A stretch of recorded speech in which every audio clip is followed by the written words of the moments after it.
I believe he's in the building. Everybody look up at the screens now. He's on screen now.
And the Prime Minister of India, Narendra Modi!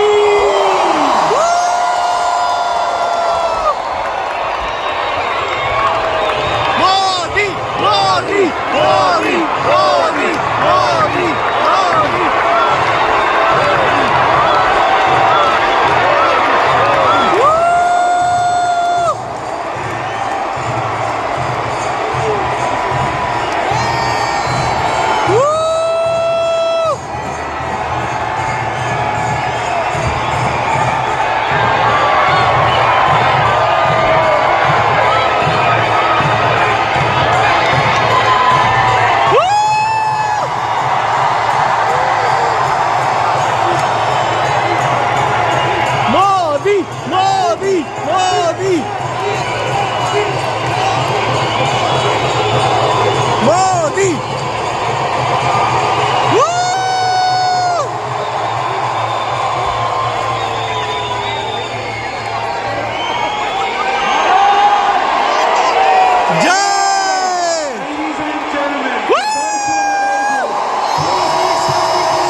नमस्ते Australia.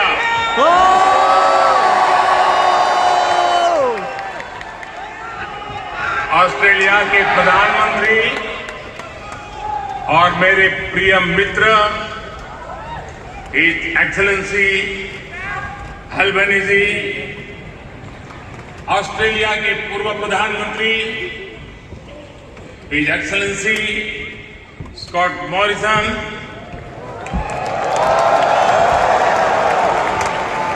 New South Wales के premier Chris Minns, foreign minister Penny Wong, communication minister Michelle Rowland, energy minister Chris Bowen, leader of opposition Peter Dutton, assistant foreign minister Tim Watts, New South Wales के उपस्थित मंत्रिमंडल के सभी आदरणीय सदस्य, Parramatta से संसद सदस्य डॉक्टर एंड्रू चार्ल्टन, यहां उपस्थित ऑस्ट्रेलिया के सभी सांसद सदस्य, मेयर, डिप्टी मेयर, काउंसिलर्स और ऑस्ट्रेलिया में रह रहे प्रवासी भारतीय,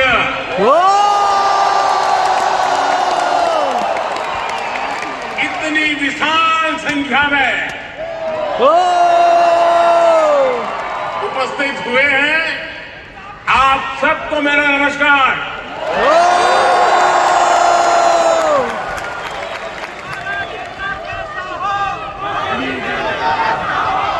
First of all, I acknowledge the traditional custodians of the land that we are meeting here on today. I pay my respect to their elders, past, present, and emerging. I also celebrate all First Nations people who may be with us today. Friends, मैं जब 2014 में आया था तो आपसे एक वादा किया था। वादा ये था कि आपको फिर भारत के किसी प्रधानमंत्री का 28 साल तक इंतजार नहीं करना।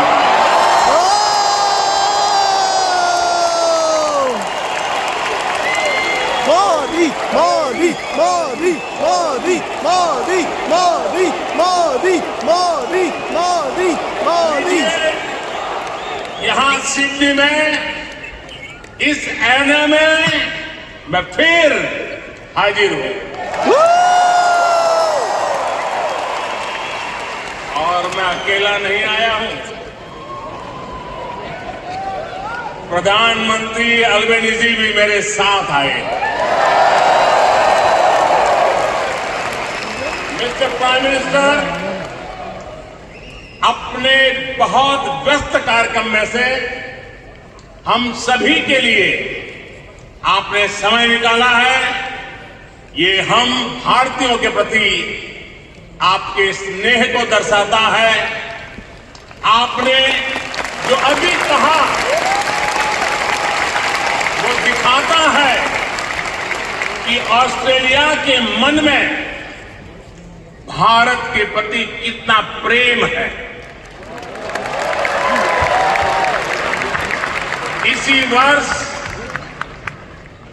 मुझे प्रधानमंत्री जी का भारत की धरती पर अहमदाबाद में स्वागत करने का अवसर मिला।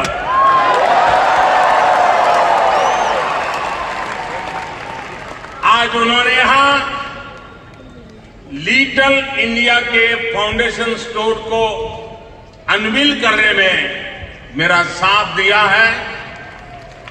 मैं उनका बहुत बहुत आभार व्यक्त करता हूं। Thank you my friend Anthony.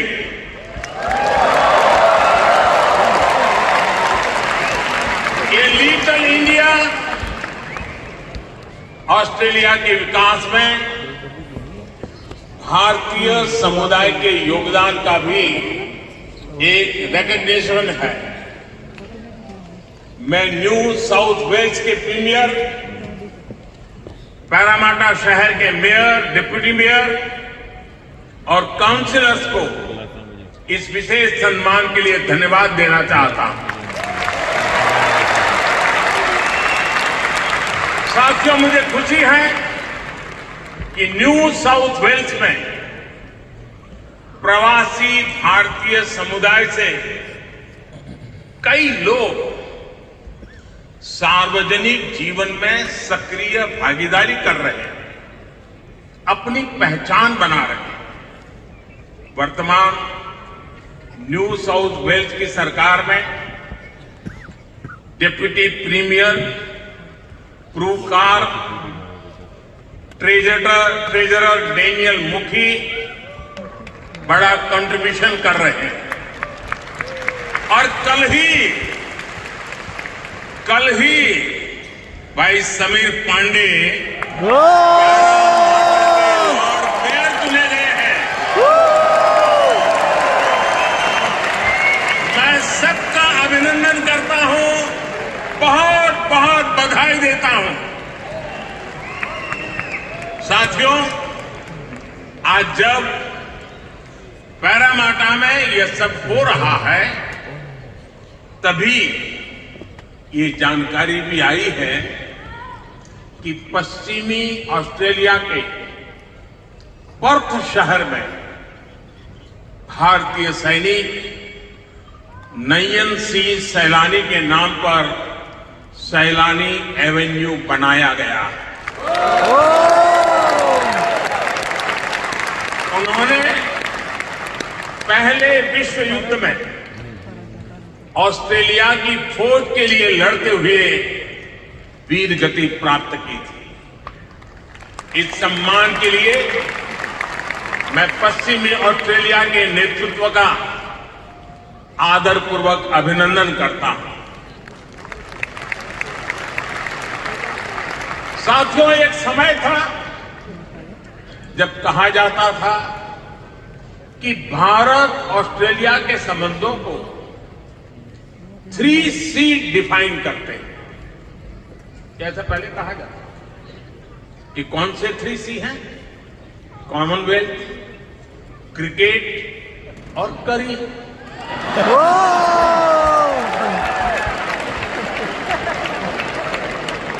इसके बाद कहा गया कि भारत ऑस्ट्रेलिया के संबंध 3D पर आधारित है।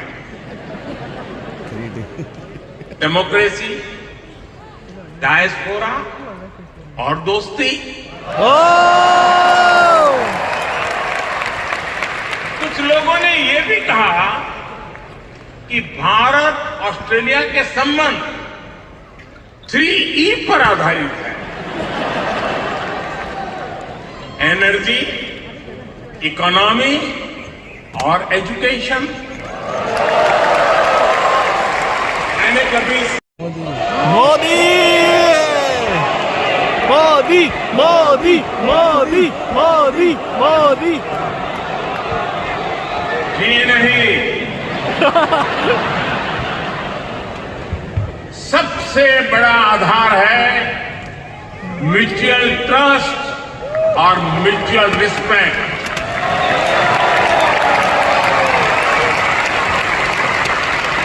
ये म्यूचुअल ट्रस्ट और म्यूचुअल रिस्पेक्ट सिर्फ भारत ऑस्ट्रेलिया के डिप्लोमेटिक रिश्तों से विकसित नहीं हुआ है। इसकी असली वजह, इसकी असली ताकत है आप ऑस्ट्रेलिया में रहने वाले हर एक भारतीय। इसकी असली ताकत है, इसकी असली वजह है ऑस्ट्रेलिया के 2.5 करोड़ से ज्यादा सिटीजन्स। साथियों, हमारे बीच भौगोलिक दूरी जरूर है, लेकिन हिंद महासागर हमें आपस में जोड़ता है। हमारी जीवन शैलियां भले अलग अलग हो, लेकिन अब योगा ये भी हमें जोड़ता है। क्रिकेट से तो हम ना जाने कब से जुड़े हुए हैं, लेकिन अब टेनिस और फिल्में भी हमें जोड़ रही है।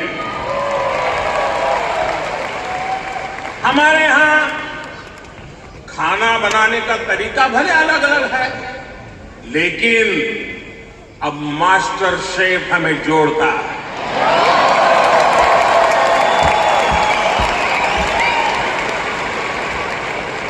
हमारे यहां पर्व त्योहार भले अलग अलग मनाए जाते हैं, लेकिन हम जुड़े हुए हैं दिवाली की रौनक से, बैसाखी के जश्न से। हमारे यहां भाषाएं भले अलग अलग बोली जाती हो, लेकिन हम जुड़े हुए हैं मलयालम, तमिल, तेलुगु, पंजाबी, हिंदी भाषाएं पढ़ाने वाले इतने सारे स्कूलों से। साथियों, ऑस्ट्रेलिया के लोग, यहां के निवासी इतने विशाल हृदय के हैं, दिल के इतने अच्छे और सच्चे हैं कि भारत की इस विविधता को खुले दिल से स्वीकारते हैं।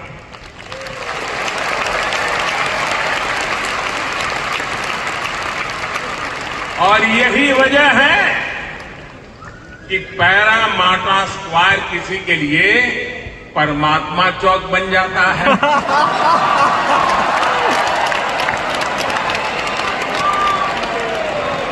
विक्रम स्ट्रीट भी विक्रम स्ट्रीट के रूप में मशहूर हो जाती है,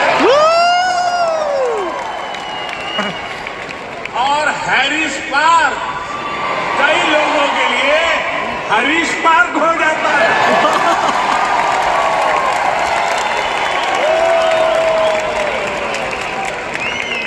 वैसे मैंने सुना है कि हैरिस पार्क में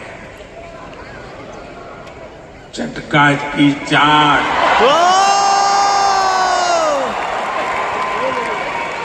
जयपुर स्वीट्स की जलेबी, उसका तो कोई जवाब ही नहीं है। मेरी आप सबसे रिक्वेस्ट है, आप लोग कभी मेरे मित्र पीएम एल्बेनीज़ी को भी वहां जरूर ले जाइएगा। और साथियों, जब खाने की बात चली है और चाट की बात चली है, तो लखनऊ का नाम आना भी स्वाभाविक ही है। मैंने सुना है सिडनी के पास लखनऊ नाम की जगह भी है, लेकिन मुझे पता नहीं वहां भी चाट मिलती है क्या। अच्छा, यहां भी तो शायद दिल्ली के पास वाले लखनऊ के लोग होंगे ही होंगे, है क्या? वाह,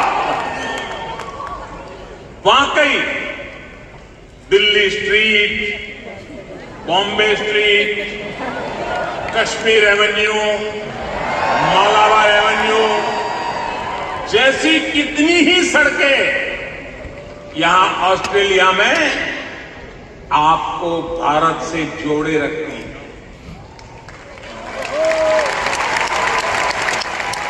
मुझे बताया गया कि अब तो ग्रेटर सिडनी में इंडिया परेड भी शुरू होने जा रही है। मुझे जानकर भी बहुत अच्छा लगा कि यहां आप सबने आजादी का अमृत महोत्सव भी बहुत धूमधाम से मनाया है। यहां की कई सारी सिटी काउंसिल में बहुत सारे कार्यक्रम किए गए। सिडनी ओपेरा हाउस जब तिरंगे की रोशनी से सराबोर हुआ, तो यहां हर भारतीय का दिल खुश हो गया। हिंदुस्तान में भी जय जयकार हो रहा, और इसके लिए मैं न्यू साउथ वेल्स गवर्नमेंट का विशेष तौर पर आभार व्यक्त करता हूं। साथियों, हमारे क्रिकेट के रिश्तों को भी 75 वर्ष पूरे हो गए। क्रिकेट की फील्ड पर मुकाबला जितना रोचक होता है, उतनी ही गहरी ऑफ द फील्ड हमारी दोस्ती है।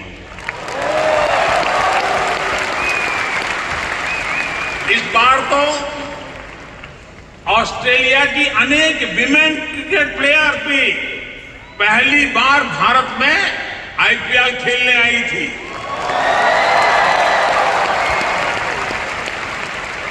और साथियों, ऐसा नहीं है कि हम सिर्फ सुख के ही साथी हैं। अच्छा दोस्त तो सुख का तो साथी होता है, दुख का भी साथी होता है।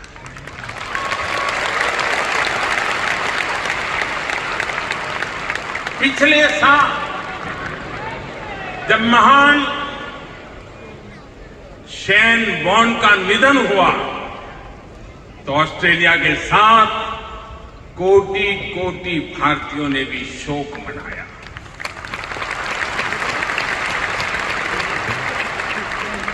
ये ऐसा था जैसे हमने अपना कोई खो दिया। साथियों, आप सभी यहां ऑस्ट्रेलिया में हैं, यहां के विकास को देख रहे हैं।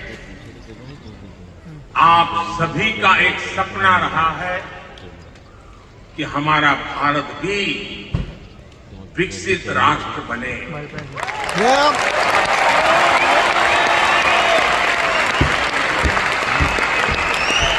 है ना आपका सपना? है ना आपका सपना?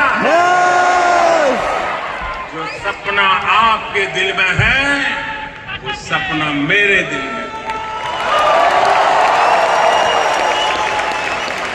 ये मेरा भी सपना है। 140 करोड़ भारतीयों का सपना है। साथियों, भारत के पास सामर्थ्य की कमी नहीं है। भारत के पास संसाधनों की कमी भी नहीं है। आज दुनिया की सबसे बड़ी और सबसे युवा टैलेंट फैक्ट्री जिस देश में है वो है भारत। वो है भारत। सही जवाब दे रहे हैं आप, वो है इंडिया। मैं ये बात फिर दोहरा रहा हूं, आज दुनिया की सबसे बड़ी और सबसे युवा टैलेंट फैक्ट्री जिस देश में है वो है इंडिया। इंडिया। इंडिया। और अब मैं आपके सामने ऐसे ही कुछ फैक्ट रखूंगा और आपसे सही उत्तर जानना चाहूंगा। ठीक है? रेडी? कोरोना की इस ग्लोबल पैंडेमिक में जिस देश ने दुनिया का सबसे तेज वैक्सीनेशन प्रोग्राम चलाया, वो देश है भारत। वो देश है इंडिया।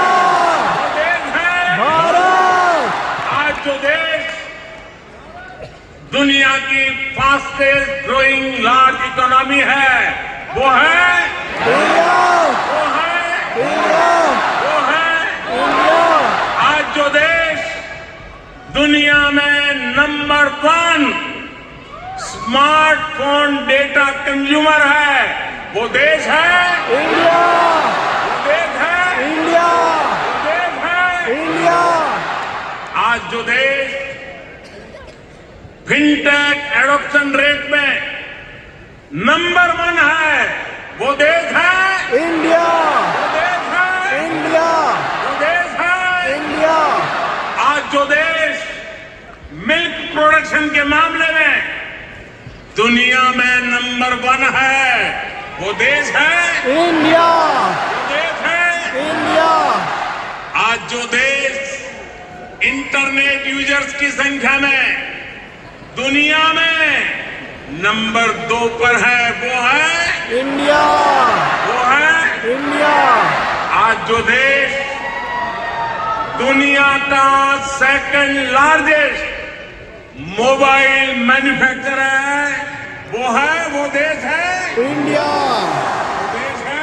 इंडिया आज जो देश rice, wheat, sugarcane production के मामले में दुनिया में नंबर 2 पर है, वो है, इंडिया वो है। इंडिया आज जो देश फ्रूट और वेजिटेबल प्रोडक्शन में दुनिया में नंबर 2 पर है, वो है, इंडिया वो है। आज जिस देश में दुनिया का तीसरा सबसे बड़ा स्टार्टअप इकोसिस्टम है, वो है, इंडिया वो है। इंडिया दुनिया का तीसरा सबसे बड़ा ऑटोमोबाइल मार्केट जिस देश में है, वो देश है, इंडिया वो देश है। इंडिया दुनिया का तीसरा सबसे बड़ा सिविल एविएशन मार्केट जिस देश में है, वो देश है, इंडिया वो देश है। इंडिया और अब जो देश अगले 25 साल में विकसित होने के लक्ष्य के साथ आगे बढ़ रहा है, वो देश है, इंडिया देश है। इंडिया साथियों, आज आईएमएफ भारत को ग्लोबल इकोनॉमी का ब्राइट स्पॉट मानता है। वर्ल्ड बैंक का विश्वास है कि ग्लोबल हेडविंड्स को अगर कोई चुनौती दे रहा है तो वो भारत है। आज दुनिया के कई देशों में बैंकिंग सिस्टम पर संकट है, लेकिन दूसरी तरफ भारत के बैंकों की मजबूती की आज चारों तरफ प्रशंसा हो रही है। दुनिया में 100 साल में आए सबसे बड़े संकट के बीच भारत ने बीते वर्ष रिकॉर्ड एक्सपोर्ट किया है। आज हमारा फॉरेक्स रिजर्व नई बुलंदियां छू रहा है। फ्रेंड्स, जय भारत ग्लोबल गुड के लिए कैसे काम कर रहा है, इसका उदाहरण हमारा डिजिटल स्टैक है। आप सभी भारत के फिनटेक रिवॉल्यूशन से भली भांति परिचित हैं। आपको याद होगा जब मैं 2014 में यहां आया था, तब मैंने आपसे एक सपना साझा किया था। मेरा वो सपना था कि भारत में गरीब से गरीब का अपना बैंक खाता हो।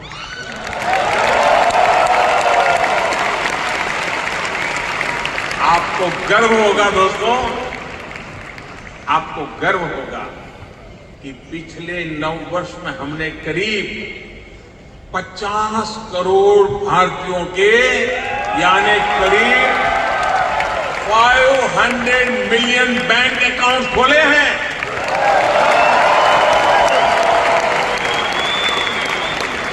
और सिर्फ बैंक अकाउंट खोलना ही हमारी सफलता हम वहां टकते नहीं है। इसने भारत में पब्लिक सर्विस डिलीवरी के पूरे इकोसिस्टम को ट्रांसफॉर्म कर दिया। हमने Jan Dhan bank account, mobile phone और आधार आईडी की एक जैन ट्रिनिटी, JAM ट्रिनिटी बनाई है। आप सोचिए, इसे एक क्लिक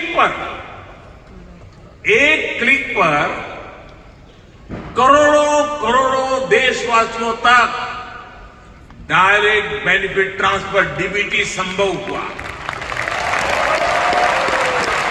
और आपको और खुशी होगी, बीते 9 वर्षों में, यह आंकड़ा भी आपको बहुत आनंद देगा, बीते 9 वर्षों में 28 लाख करोड़ रुपए यानी 500 बिलियन ऑस्ट्रेलियन डॉलर से भी ज्यादा सीधे जरूरतमंदों के बैंक अकाउंट में भेजे गए।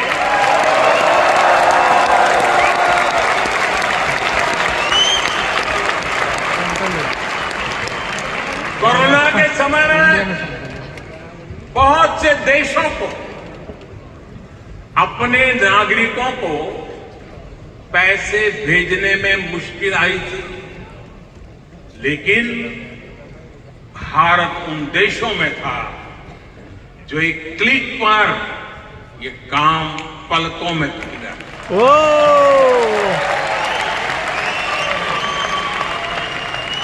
यूनिवर्सल पब्लिक इंटरफेस UPI यानी यूपीआई ने भारत में फाइनेंशियल इंक्लूजन को नई ऊंचाई पर पहुंचा दिया। आज दुनिया के 40% रियल टाइम डिजिटल पेमेंट्स अकेले भारत में होते हैं।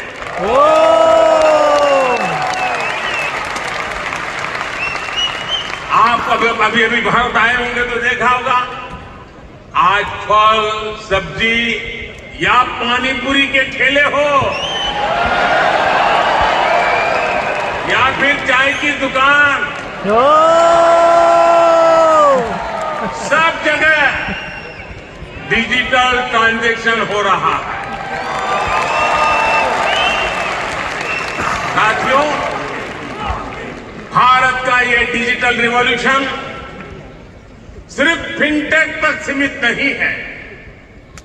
भारत आधुनिक व्यवस्थाएं बना रहा है,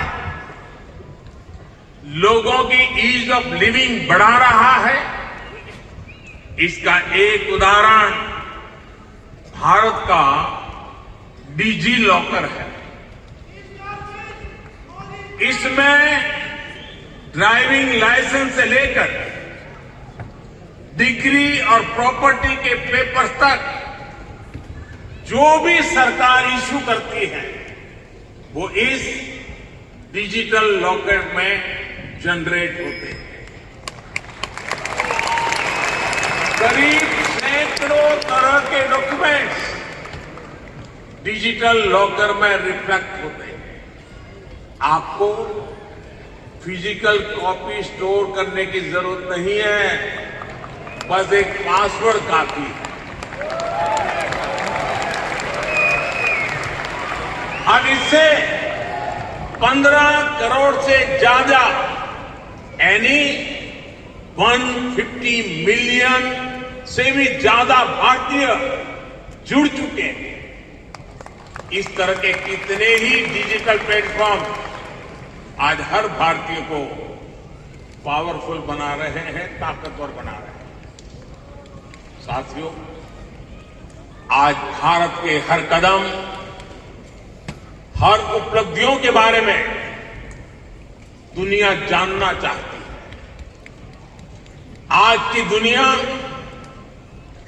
जिस वर्ल्ड ऑर्डर की तरफ जा रही है, जिन संभावनाओं को तलाश रही है, उसमें ये स्वाभाविक भी है। भारत हजारों वर्षों की जीवंत सभ्यता है। भारत मदर ऑफ डेमोक्रेसी है।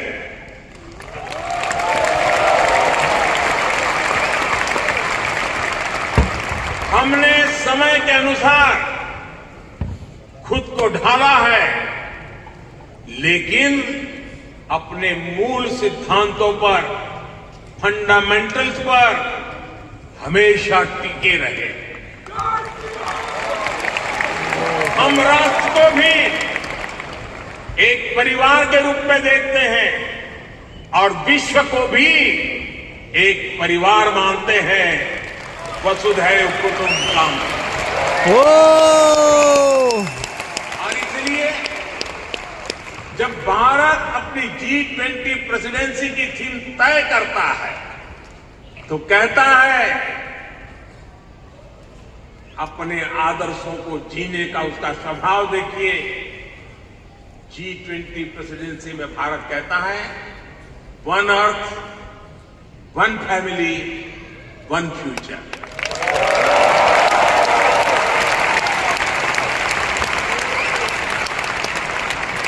जब भारत पर्यावरण की रक्षा के लिए सोलर एनर्जी के बड़े लक्ष्य तय करता है तो कहता है वन सन, वन वर्ल्ड, वन ग्रिड।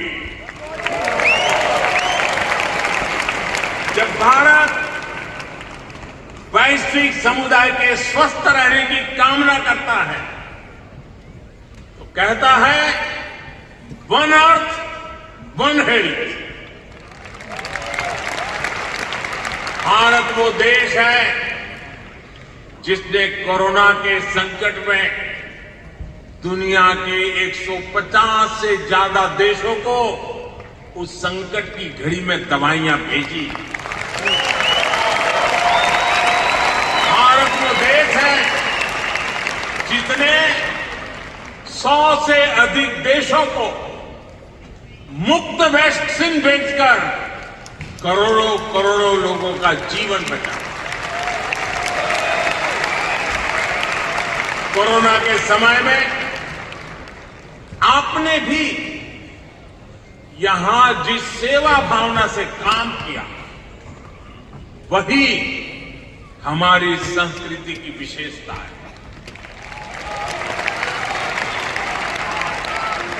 आज शहीदों के सरताज पंचम सिख गुरु श्री गुरु अर्जुन देव जी का शहीदी पर्व है। हमें गुरु जी के जीवन से सभी की सेवा करने शिक्षा मिलती। गुरु अर्जुन देव जी ने ही दसंध प्रणाली शुरू की थी। इसी प्रेरणा से कोरोना के दौरान भी कितने ही गुरुद्वारों के लंगर ने यहां लोगों की मदद की। इसी दौर में कितने ही मंदिरों की रसोई यहां पीड़ितों के लिए खुल गई। ऑस्ट्रेलिया में रहकर पढ़ाई कर रहे स्टूडेंट्स भी बड़ी संख्या में लोगों की मदद के लिए आगे आए। विभिन्न सामाजिक संगठनों ने भी इस दौरान बहुत लोगों की मदद की।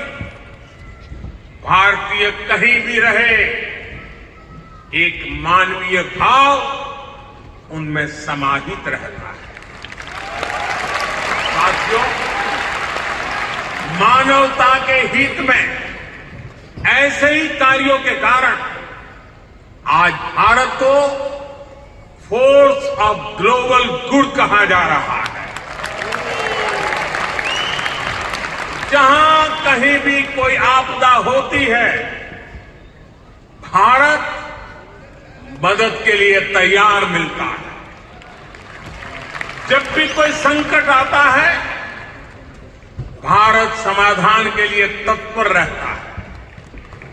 आज चाहे इंटरनेशनल सोलर अलायंस के द्वारा सौर ऊर्जा का उपयोग बढ़ाना हो, चाहे आपसी सहयोग के माध्यम से डिजास्टर रिजिलियंट इंफ्रास्ट्रक्चर तैयार करना हो, चाहे इंटरनेशनल बिग कैट अलायंस को नेतृत्व देना हो, भारत ने हमेशा अलग अलग देशों को एकजुट करने के लिए एक बाइंडिंग फोर्स की तरह काम किया।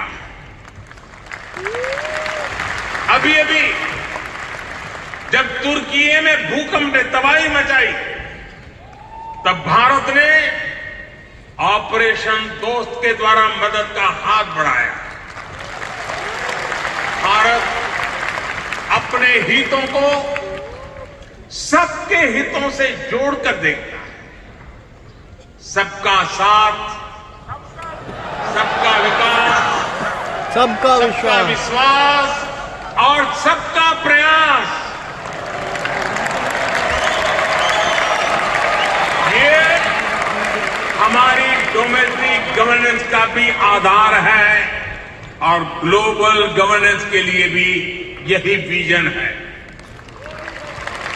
साथियों, आज भारत और ऑस्ट्रेलिया के बीच स्ट्रेटेजिक पार्टनरशिप निरंतर गहरी हो रही है। हाल में ही हमने इकोनॉमिक कोऑपरेशन और ट्रेड एग्रीमेंट ECTA एकता साइन किया है। अनुमान है इससे दोनों के बीच ट्रेड अगले 5 वर्ष में 2 गुने से अधिक हो जाएगा। अब हम कॉम्प्रिहेंसिव इकोनॉमिक कोऑपरेशन एग्रीमेंट पर काम कर रहे हैं। हम रिजिलियंट और रिलायबल सप्लाई चेन्स का निर्माण कर रहे हैं। इससे दोनों देशों के बिजनेस को बल मिलेगा ही, दुनिया को भी नया विश्वास मिलेगा। आज भारत और ऑस्ट्रेलिया के बीच कई डायरेक्ट फ्लाइट्स हैं। बीते वर्षों में फ्लाइट्स की संख्या बढ़ी है। आने वाले दिनों में इनकी संख्या और बढ़ेगी।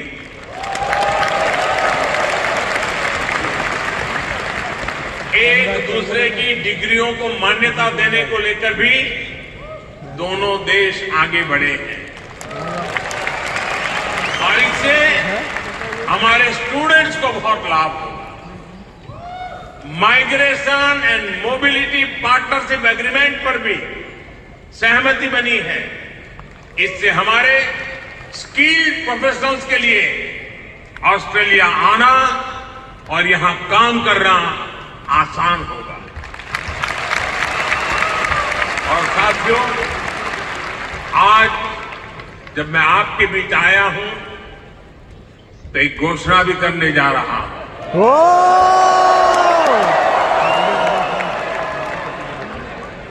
ब्रिस्बेन में भारतीय समुदाय की बहुत समय से जो मांग थी, अब उसे पूरा किया जाएगा।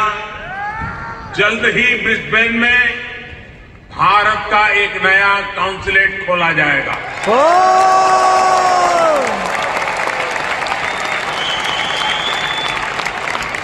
फ्रेंड्स, भारत और ऑस्ट्रेलिया की गहरी होती पार्टनरशिप मां भारती में आस्था रखने वाले प्रत्येक व्यक्ति को सशक्त करेगी।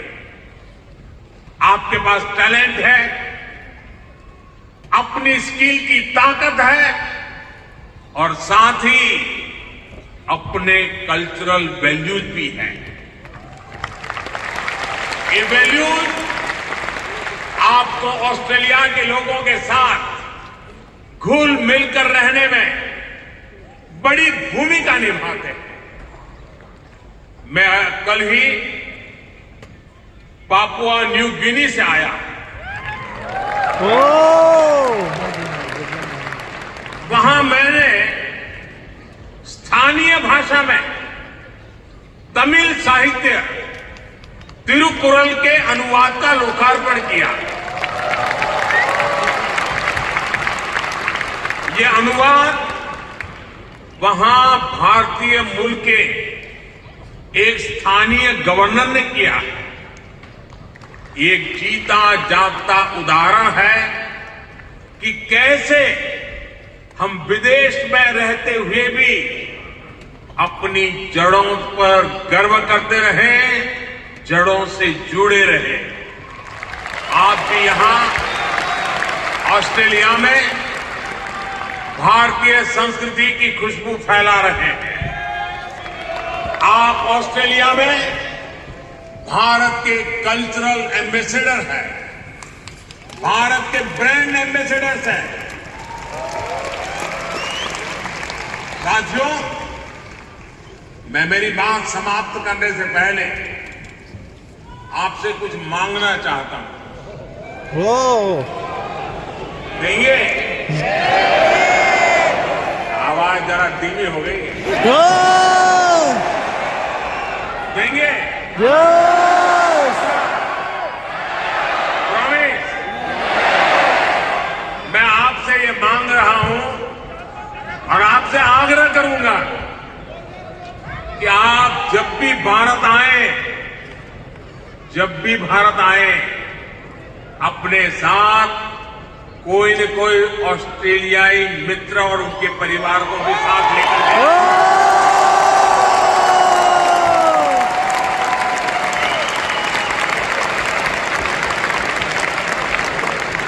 इससे उन्हें भारत को समझने का, जानने का और ज्यादा बेहतर मौका मिलेगा।